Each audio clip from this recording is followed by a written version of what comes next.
Zanurzmy się w otchłań lat, by odnaleźć klejnot thrash defowego grania, który do tej pory powala siłą muzyki oraz oprawą graficzną. Nazwa zespołu rozbrzmiewa przez katakumby historii mrocznego grania, a dzisiejszym albumem jest Sarcophago The Laws of Scourge.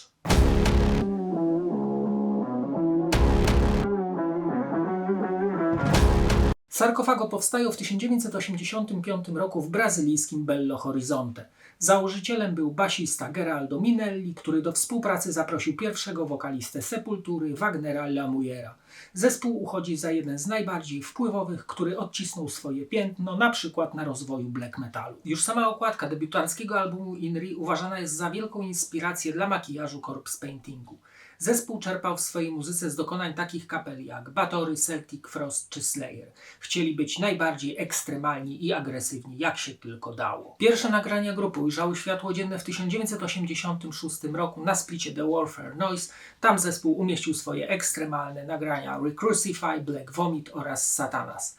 Były na tyle obrazoburcze, że zainteresowały publikę. W 1987 ukazuje się debiut INRI, który uważany jest za jeden z najbardziej wpływowych albumów w rozwoju black metalu.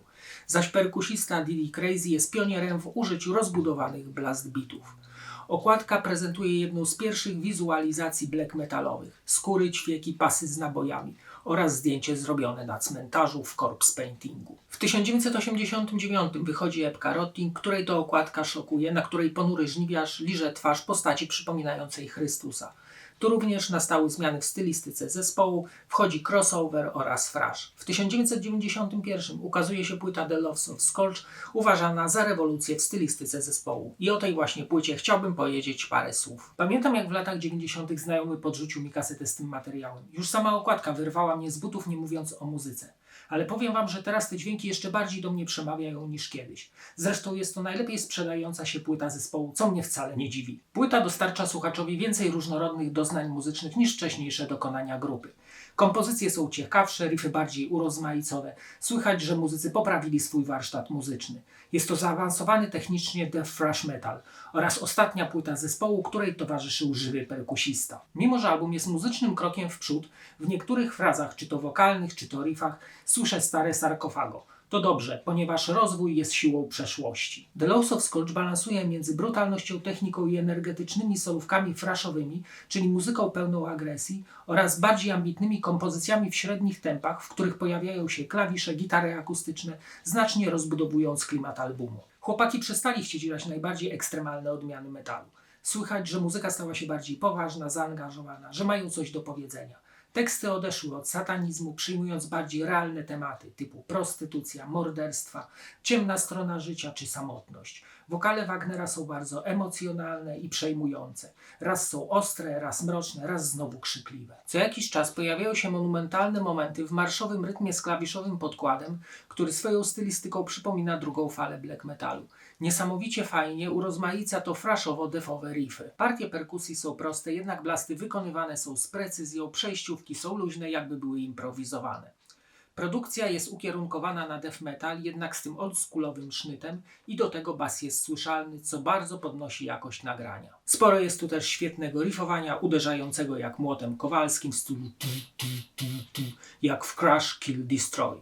Zresztą ten tytuł powinien być hasłem przewodnim płyty, bo brutalności i krwi jest tu w stopniu większym niż zadowalającym. Ta płyta hipnotyzuje od pierwszego do ostatniego dźwięku. Zostajesz opleciony pajęczyną tajemniczych dźwięków, które poza thrash death metalem mają również do zaoferowania sporą dawkę cienia, który swoim bagnem nicości pochłania cię utwór po utworze, aż zostajesz zatopiony na dobre. To płyta dla prawdziwych oldschoolowych ekstremistów, ponieważ jest tu wszystko, czego szukamy w takiej muzyce. To posłuchajmy fragmentów tego niewątpliwego już klasyka. Utwór tytułowy to atak thrashowo-defowy, mroczny gardłowy wokal mówi, abyśmy nauczyli się rozpoznawać przyjaciół i likwidowali wrogów. Ostra nawalanka perkusyjna i tnące riffy odsłaniają kotary dalszej zawartości albumu. Świetny numer na początek.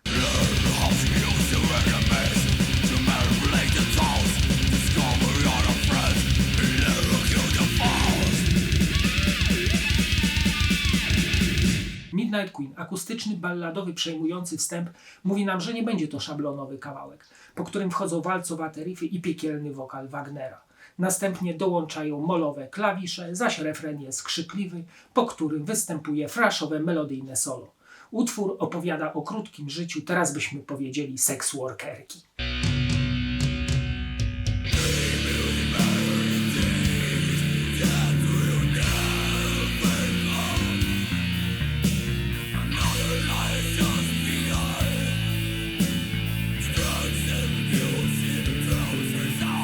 Scratches from Silence to gruwujący rytm z agonalnym wokalem.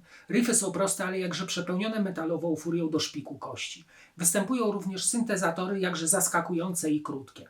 Dalej utwór jest pełen thrashowej energii. Zaś tekst opowiada o agonii człowieka, który umiera w bólu, aby zbudzić się w nowym życiu.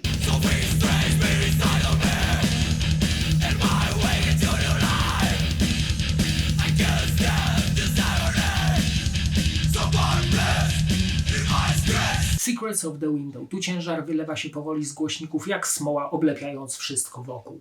Kroczący rytm, thrashowe riffy oraz tajemnicze klawisze i gitary akustyczne przypominające swoim klimatem muzykę Batorego i ten nienawistny wokal. Utwór mówi, że jutra nie będzie, ponieważ dzisiaj dokonam rozliczenia ze swoim życiem.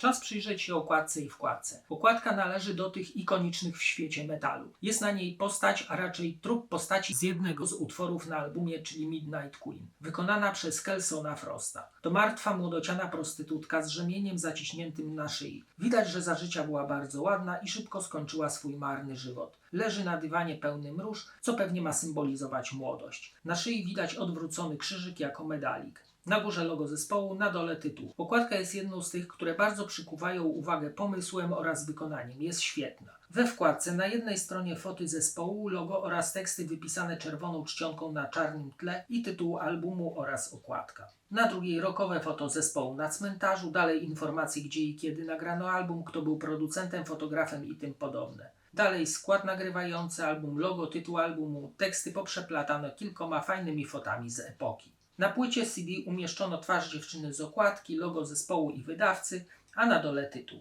Na stronie zamykającej pudełko na tle mrocznej czarnej foty chłopaków, logo zespołu oraz tytuły utworów. To wydanie jest wzbogacone o epkę Rotting. Na dole logo wydawcy. The Laws of Scourge to nie zabawa dla dzieci. To surowy, ale technicznie imponujący materiał. Sarkofago udowodnili nim, że potrafią pisać ciekawe i różnorodne utwory, które się czasowi nie mają. Więc zwiększ głośność i wypal swoją duszę chaosem thrashowego zniszczenia. A teraz zapraszam do oglądania kolejnego odcinka. Cześć!